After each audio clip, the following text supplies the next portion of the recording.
Hello everybody and welcome to this video and also part 1 of this video series.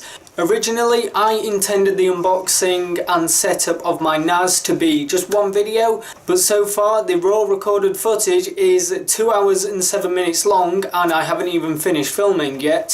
So I've decided that I'm going to take all the footage and dice it up into different parts. The first part, which is the video that you are watching now, will be the unboxing of the NAS. The second part will be the teardown, cleaning and reassembly. The third part will then be the setting up of the NAS. And then I'll do a fourth part to this video series where I go over this hard drive, which is a hard drive that the seller of the NAS kindly threw in with part of the NAS as like a sort of bundle deal. And during that part I will go over the hard drive, its specifications, speed tests and other factors regarding the hard drive. But I think that's enough talking, enough explaining on this video series and what I've decided to do. So let's get into the unboxing. What you are looking at here is a package that arrived for me earlier today, and what it should be is a Synology DS415 Plus, which is a 4-bay NAS. I will just say, yes, I did buy it second hand, and yes, I did buy it off eBay, and the seller was kind enough to throw in a 500GB hard drive with it. I know the box says it's a HP Pro Lian micro server, but it's not. It should be the NAS that's in the title and what I read off at the start. The main reason why I've decided to get hold of a NAS is because my little hard drive dock here, while it still works flawlessly, I have no problems with it at all. The only problem is I can only access the data that's on these drives to the computer the dock is plugged into, instead of it being a network-based storage. What I got a NAS for was to put these into the NAS, then hopefully connect it to a network, so I should be able to access these files from whichever computer, providing it's connected and set up to the same network that these are attached to. And as for the fate of my little hard drive dock, I'm simply going to use it with my laptop and stuff, so I can put in like external hard drives and, well, use it with a laptop. Let's go ahead and get into this box. Yeah, this could really do with sharpening.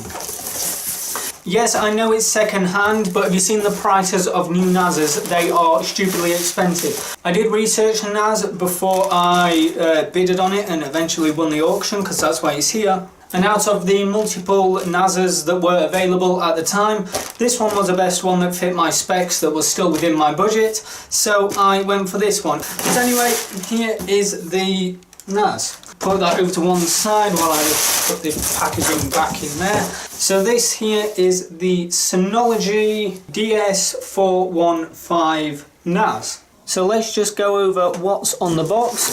Just a quick note, there's not really much on the top of the box. There's a Synology name, model number, and then a little Western Digital NAS Storage WD red sticker. On the, what I'm going to call the front of the box, you can see just the DiskStation brand, Synology name, and it comes with these features. And if we turn this way, then we can see a bit more information about the actual products. So again, we've got the name, model, and the DiskStation brand. And then here we have the hardware and the package contains. I will just say this sticker down in the bottom left, I did try and peel that off, but as you can see it just ripped, so I just left it on. But that's what's on that side of the box. Now if we zoom out and go around to the back, it's just the same as what was on the front. And then on this side of the box we have the multiple features that you can set the NAS up to be. So you could set it up to be a cloud station, data protection, mobile support, web server, photo sharing, media server, mail server, a print server, a backup and a surveillance server. So those are the advertised features of the NAS. There are probably a few more that aren't on the box, but these features here are the main advertised features of the NAS. And that's it for our little tour of the box. So with that, let's get back to the video. Let's get onto the unboxing. So I guess this is the hard drive that the seller provided, which is kind of them. Here are some screws, which are a bit loose. There are 8 screws there. Oh, there's more than 8 screws. I'll put those down there for now. And then here we have the power brick. Here we have a bit of foam protection.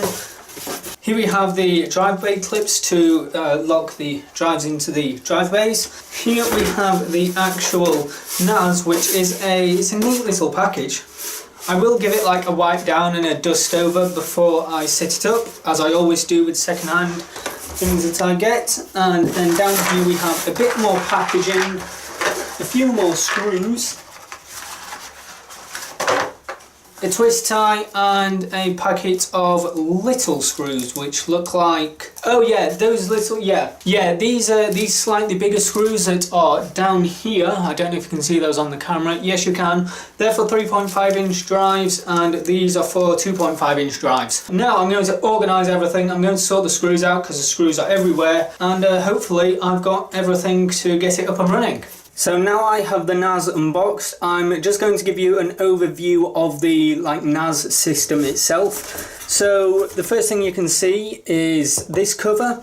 Now this cover is a shiny plastic cover, as you can see, so it attracts fingerprints and dust, and that is simply just pressed in place with these rubber stops. But I personally don't actually put this on because I like the airflow to get through to the fans that you can just see in the back. But yes, this is the Synology DS415 Plus, which is a 4-bay NAS, and this NAS does support, if I just turn it sideways, it does support 3.5 inch drives such as those two in bays 1 and 2, and it also supports 2.5 inch drives such as the drive I have in bay 3, and the 4th bay is just empty. So if I want to put another drive in there, then I can do, but I don't feel any need to put an extra drive in because the drives that are already in my NAS are like my storage drives, my YouTube archive, my editing drive as I now edit from the NAS, and a backup of all the drives that are in there just in case something were to go wrong with one of the drives. You may be wondering, why have I moved my editing drive over to my NAS? And there's one simple reason for that, and that is to increase productivity. So what that means for me is I could start editing a video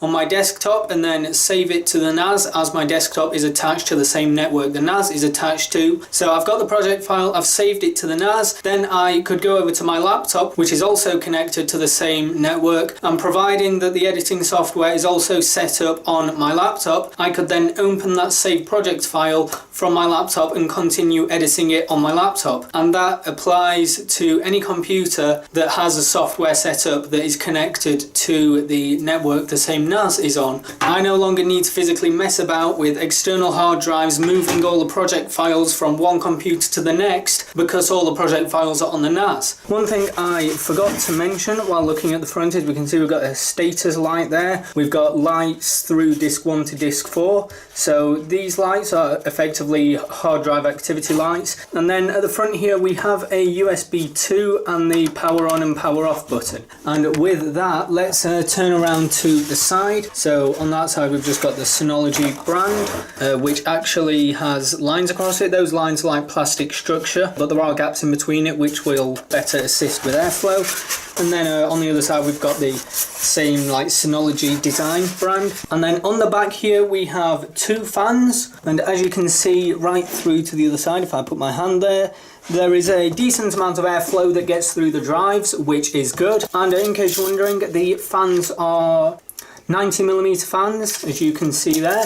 And then coming down to the interfaces here, what we have are 2 gigabit LAN ports. So if you've got a gigabit network, you can attach this to that gigabit network and then get gigabit speeds over the Ethernet. Now this NAS does also support link aggregation, and what link aggregation is if you plug in both Ethernet ports, then you will be able to get double the bandwidth you would normally get, because instead of just using one Ethernet port, you will be able to use both of them at the same time. That is link aggregation in its most simplest form. I still don't fully understand it, so what I'm going to do is probably just put a link in the description to a Wikipedia page about it or something, in order for you to better understand the concept of it and how it works and stuff. Because while I do understand it, I don't use it. I've never set it up, so I don't have any experience with it. And even though I understand it, I can't exactly put my understandings into into words about it. It's one of those concepts that I can imagine, but I can't explain it. So in case you want more details on what link aggregation is, I'll put a link to just like the Wikipedia page in the description. And also if you search it on YouTube, there's going to be loads and loads of videos on how to set it up and what it is, in case you are interested. And moving on to the other ports we have. Here we have a Kensington lock. Here we have two USB 3.0 ports which serve the same functions as the USB 2 on the front, except these are USB 3, so these are faster. Down here we have our eSATA port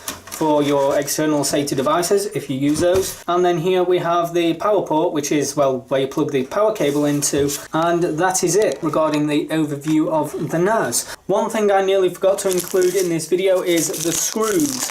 Now, as the screws were all over the box and they were literally falling out of the box as I was unboxing it, I was honestly expecting there to be some screws missing, but after sorting everything out and getting it up and running and like locating all the screws and getting them all back together in this bag, I can confirm that all of the screws are here, which is good. So because the NAS is essentially a computer itself, it does have a CPU and RAM and technically a GPU, but the GPU is integrated into the CPU. What you're looking at here is the Synology DiskStation OS, which is the OS that runs on the NAS. And what I'm going to do is show you the specs of the NAS before I conclude the video. If I head into the control panel here and then head down to Info Center, and then here it gives me the general specifications of the actual NAS itself. So you can see the CPU here is the Intel Atom CS538, which is clocked at 2.4 gigahertz. It is a quad-core CPU, and the total amount of RAM installed is 2 gigabytes, and that is DDR3 memory.